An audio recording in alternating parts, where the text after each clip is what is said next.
आप सभी को बहनों राधे राधे। अब बस नवरात्रि आ रही हैं, दुर्गा रूप तैयार है और नवरात्रियों में सभी के व्रत और स्टार्ट, और फिर उसके बाद शारद पूर्णिमा और फिर करवा चौथ। तो करवा चौथ की नवरात्रियों से तैयारियां शुरू हो जाती है।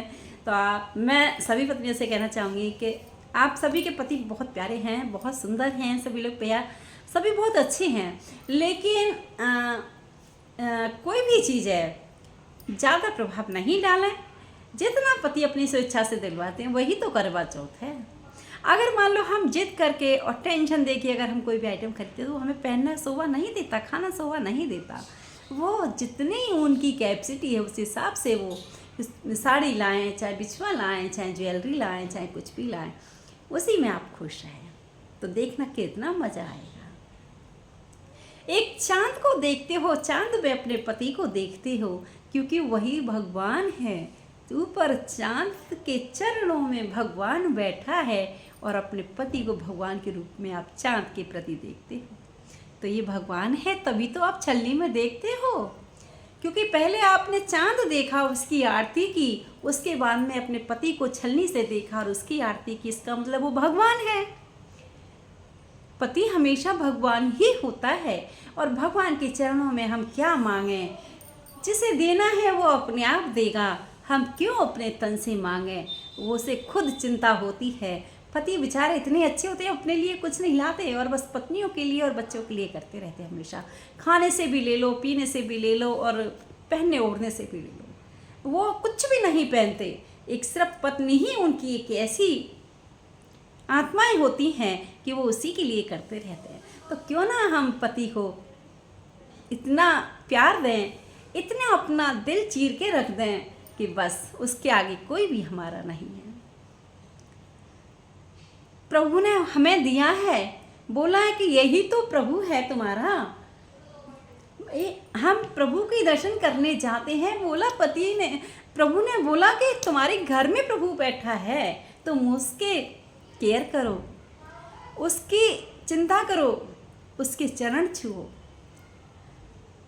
तो मैं देखती हूँ कि बहुत से घरों में, तो सर अपने घरों में भी मैंने देखा है कि टेंशनबाजी हो जाती है कि चूड़ी ला दो, कि बिछवा ला दो, नहीं आते तो वो टेंशन। कहते हैं ना, संतोषी सदा सुखी, जो मिल जाता है तो ठीक, नहीं मिलता है तो ठीक, प्रभु की जैसी इच्छा। जब नसीब में होता है वो खुद मिलता है। अरे अगर आपका दिल और भाव अच्छा है ना, आप 100 रुपये की साड़ी पहन लो, लक्ष्मी लगोगी। और आपका दिल में कपट है, तुम 10,000 की, 50,000 की साड़ी पहन लो तो भी अच्छी नहीं लगेगी। क्यों? कि सारा, मैंने अभी बोला कि सारा प्रभाव हमारे दिल के ऊपर करता है, हमारी भावनाओं के ऊपर करता है। जैसी हमारी भावना होंगी वैसा ही हमारा तन हो जाता है। जैसा हमारा दिल होता है, जैसा हमारा मन होता है, वैसा ही हमारा तन होता है। जैसा भाव हमारा होता है, ऐसा ही हमारा क्या होता है, श्रृंगार। एक भाव से ही श्रृंगार बनता है। भाव तुम्हारा अच्छा है, खिलता हुआ चेहरा है, अपने आप ही श्रृंगार हो गया। गौरा माँ ने आपको अपने आप ही रूप दे दिया, श्रृंगार करने की तो जरूरत ही नहीं पड़ती। तो ऐसे ऐसे ठाकुर जी के वचन हैं। राधा जी ने कभी कुछ नहीं मांगा, ललिता ने कुछ भी नहीं मांगा, मीरा ने कुछ भी नहीं मांगा और सब कुछ उसे मिला। तो जब हम भी ऐसे ही अपनाएं, हम कुछ नहीं मांगे। अरे हमारे पति का तो अपने आप फोन ऑफिस से आते हैं कि करवा चौथ आ रही है, बताओ तुम क्या लेना चाहती हो, क्या सामान लेके आना है। दुकान से डेली आते हैं तो भी बताओ क्या लेके आना है। हमें तो कुछ कहने की ज़रूरत ही नहीं पड़ती, मैं क्या बताऊं। अरे आपका घर है, आपके बच्चे हैं, आपकी पत्नी है, आपसे जो मैं कभी कहती हूँ, हमेशा से मेरी, आज से नहीं शुरू से ही मेरा वो है, मैंने कहा सब्जी ले आना, कितनी लाऊं, जितनी आपकी इच्छा। मैंने कहा ये चीनी ले आना, कितनी लेके आऊँ, आपकी जितनी इच्छा, आपके पास जितने पैसे हैं उतने लाइए। अभी मैं बोल दूँ 5-10 किलो ले आओ जी, तो भाई पैसे नहीं आपके पास तो मैं ऐसे कैसे। अरे आपको पता है ये इतना खर्चा आता है हमारी सब चीज़ों में, ले आओ। मैं कभी ने आज तक नहीं कहा। खूब प्रॉब्लम, थोड़ी सी समस्याएं भी आई हैं। देखो, हर किसी के जीवन में समस्याएं आती हैं। ऐसा नहीं है कि कोई भी सर्वगुण संपन्न रहता है। समस्याएं भी आती हैं और फिर अच्छाई भी आती हैं। लेकिन मैंने अभी तक, ये ऊपर वाला जानता है कि मैंने आज तक इनसे ये नहीं कहा कि ये चीज़ मुझे इतनी ला दो। इनकी जितनी इच्छा होती है उतनी ले आते हैं। कमी किसी बात की रखते नहीं, खूब भर के लाते हैं। लेकिन फिर भी हम अपने दिल से नहीं मांगेंगे ना, तो हमें और ज़्यादा मिलेगा। और हम दिन रात कलेश करेंगे और मांगेंगे, तो फिर पति का भी दिल ऐसा हो जाएगा कि ये तो हमेशा ऐसी लड़ती रहती है और ऐसी करती रहती है। तो इसीलिए हमें जितना मिल जाए उसी में खुश रहना चाहिए। पतियाँ सबके बहुत अच्छे हैं। आज के ज़माने में कोई ख़राब नहीं है। सबकी कदर करें, इज्जत करें। थोड़ी 19-20 कोई बात है, कभी तुम सहन कर लें, कभी हम सहन कर लें, ये चलता है गृहस्थी में। थोड़ा बहुत उतार चढ़ाव तो आते ही हैं, हर किसी में आते हैं, क्योंकि फ्रेंड सर्कल है, ये फ्रेंड सर्कल में आते ही हैं।